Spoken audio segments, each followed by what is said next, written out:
o Rio de Janeiro se vestiu de vermelho e preto e fez a festa para o Flamengo campeão do mundo.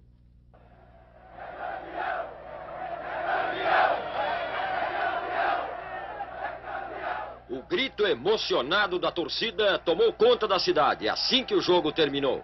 Da Zona Norte à Zona Sul, o Rio deixou de lado suas diferenças e vestiu-se de vermelho e preto para comemorar o título mais importante da história do Flamengo. O título de campeão mundial de futebol. Esse, sem dúvida nenhuma, foi um ano muito especial para a torcida do Flamengo. No dia 13 de dezembro, ele conquistava o Campeonato Mundial Interclubes, vencendo o Liverpool em Tóquio. Senhoras e senhores, sejam todos muito bem-vindos a mais um vídeo do canal Geração Carburada. No vídeo de hoje, vamos voltar ao ano de 1981. Lembrando aos amigos que não se esqueçam de curtir e compartilhar esse vídeo, assim como não esqueça de limpar, para que o vídeo ganhe mais visualizações dentro da plataforma.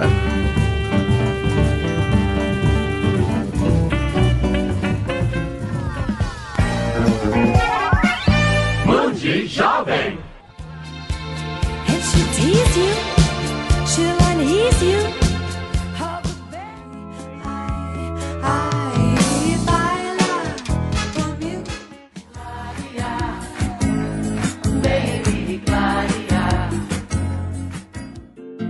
Amigos e amigas, sejam todos muito bem-vindos ao ano de 1981.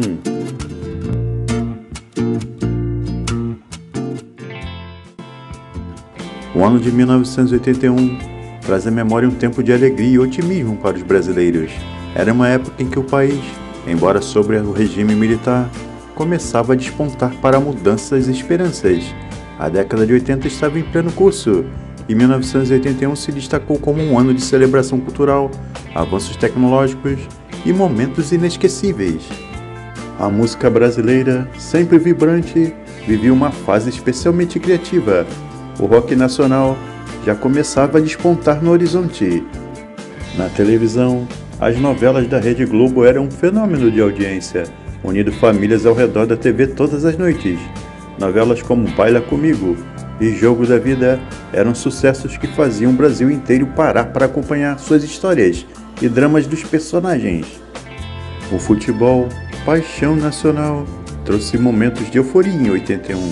O Flamengo, com seu time estrelado por extra-séries como Zico, conquistou a Taça Libertadores da América e posteriormente o Mundial Interclubes, vencendo o Liverpool em Tóquio. O Maracanã lotado e celebração nas ruas do Rio de Janeiro ficaram gravadas na memória dos torcedores como momentos de pura felicidade e orgulho. O cinema brasileiro também teve seu brilho. Pichote, A Lei do Mais Fraco, de Hector Babenco, estreou em 81 e se tornou um marco do cinema nacional, comovendo plateias e ganhando reconhecimento internacional pela sua crua e impactante representação da realidade das crianças de rua do Brasil. Em termos de tecnologia, 1981 foi um ano que os primeiros computadores pessoais começaram a aparecer no mundo, trazendo consigo a promessa de uma nova era digital. As crianças brasileiras se maravilharam com os primeiros videogames, como o Atari 2600, que se tornaram uma febre nos lares brasileiros. O cotidiano de 1981 era marcado por simplicidade e união. As famílias se reuniam para o almoço de domingo, as brincadeiras nas ruas eram comuns e o contato humano era mais direto e presente.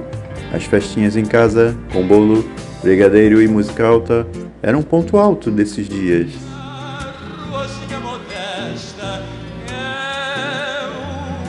Paisagem de festa. E esse encontro fantástico entre Calbi Peixoto e Roberto Carlos, no especial do Roberto Carlos de 81, hein? Sensacional, não é mesmo?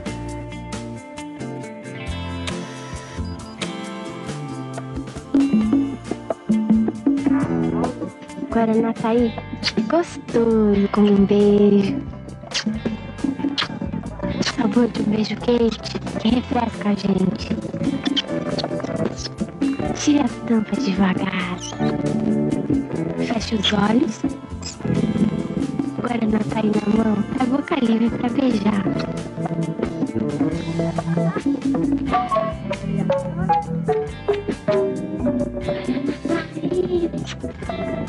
Um beijo na garganta, um frescor, não sei o que, sobe e desce em você. Guaranataí é diferente, mas a sua tete, seu tempejo. Guaranataí, doido como um beijo.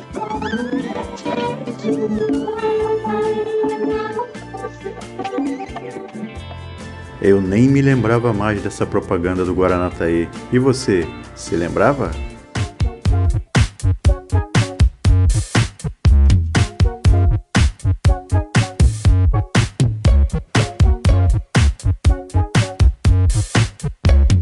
O ano de 1981 foi um período de significativas transições e eventos marcantes, tanto no Brasil quanto no cenário mundial. No país, a sociedade vivia os últimos anos do regime militar, enquanto, internacionalmente, a Guerra Fria continuava a influenciar a geopolítica global. Nesse ano, o Brasil estava sob a presidência do general João Batista Figueiredo, o último presidente antes da redemocratização do país.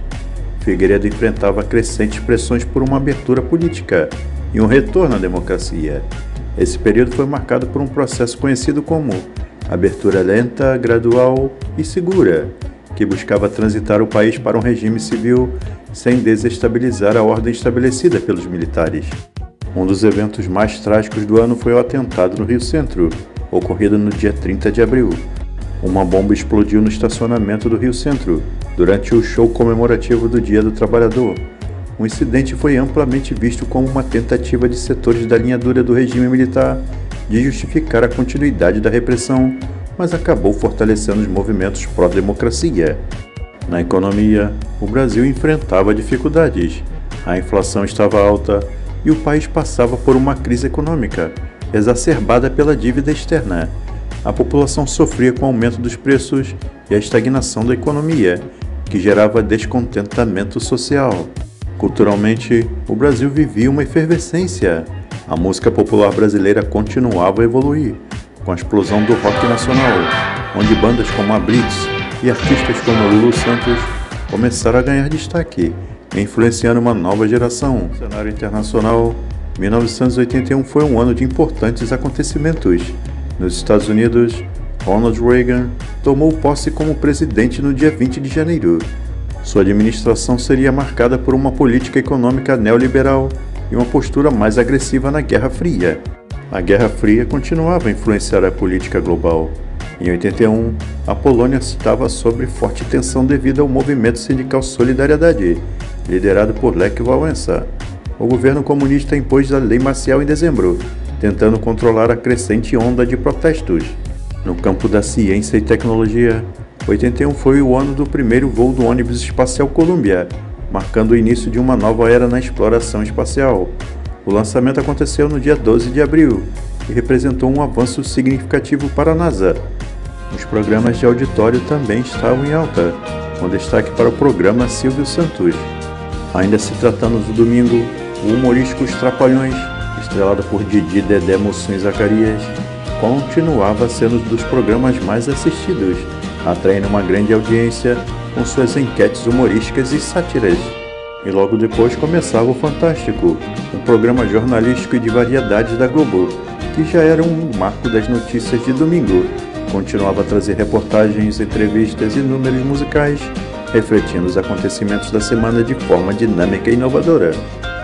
A TV nessa época influenciava não só a cultura, mas também como a opinião da sociedade brasileira. Falando agora sobre os automóveis, um carro ainda que estava em destaque nesse ano de 81 era o Volkswagen Gol, que rapidamente se tornou um dos carros mais populares do Brasil. Nesse ano, ele continuava a ganhar mercado, graças a seu design moderno e a confiabilidade mecânica. Porém, o motor deixava a desejar, era muito fraco, com seus 1.300.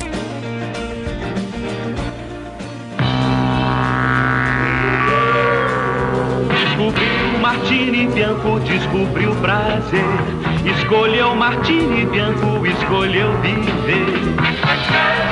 É Martini Bianco, é Martini Bianco, qualquer hora, em qualquer lugar é Martini.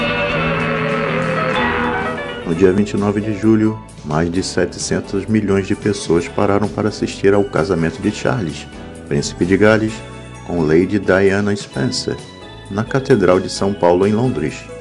Com relação às novelas, no dia 18 de maio, no horário das 18 horas, estreava a novela Ciranda de Pedra, na sua primeira versão. Baseada em romance homônimo de Lígia Fagundes Telles, a novela tinha como cenário a São Paulo dos anos 40. Outra novela de grande sucesso foi Baila Comigo. Encontros e desencontros de gêmeos idênticos, interpretados por Tony Ramos, separados no nascimento, conduziam a história escrita por Manuel Carlos. As noites de domingo de 1981 começavam com o programa O Planeta dos Homens, um humorístico. Logo depois vinham os Trapalhões, outro humorístico, e o Fantástico, o Show da Vida, às 20 horas. E agora vamos aos carros que mais se destacaram no ano de 1981. Lançado em 1981, o Ford Del Rey tinha uma dura missão pela frente: substituir o icônico Ford Landau, que sairia de linha exatamente no dia 3 de abril de 83. Derivado do Corcel, um projeto que nasceu na francesa Renault e adaptado para a realidade da Ford brasileira, o Del Rey pode até ser crucificado pela missão atribuída, mas ele só refletiu o que existia nos Estados Unidos na época. Outro carro que também chegou em 1981 foi o sedã compacto da Volks, o Voyage, que começou a sua produção em maio de 1981. O Voyage foi fabricado e projetado pela Volkswagen no Brasil, assim como o Gol, a Paraty e a Saveiro, ambos chamados Família BX. Após o sucesso do modelo hatch lançado em 1980, a GM aproveitou itens do Chevette americano e lançou o modelo SR, Sport Racing, já como linha 81. Era caracterizado por spoiler, faróis de neblina, faixas e aerofólio, mas a principal novidade era o motor 1.6. Em 1981, o Fiat 147 chegava na Argentina, por meio de importação do Brasil, mas no ano seguinte começava a produção local pela Sevel. Interessante era a versão esportiva 147 Sorpasso, elaborada em série limitada pela IAVA, Indústria Argentina Veículos de Azamvada, com motor 1.3 de 90 cavalos. Em 1981, o Miura já passava a contar com o motor 1.6 refrigerado a água, do então Passat TS, com 88 cavalos de potência e torque máximo de 13,3 kgfm, permitia que ele atingisse a velocidade máxima de 180 km por hora e alcançasse de 0 a 100 km em apenas 13 segundos.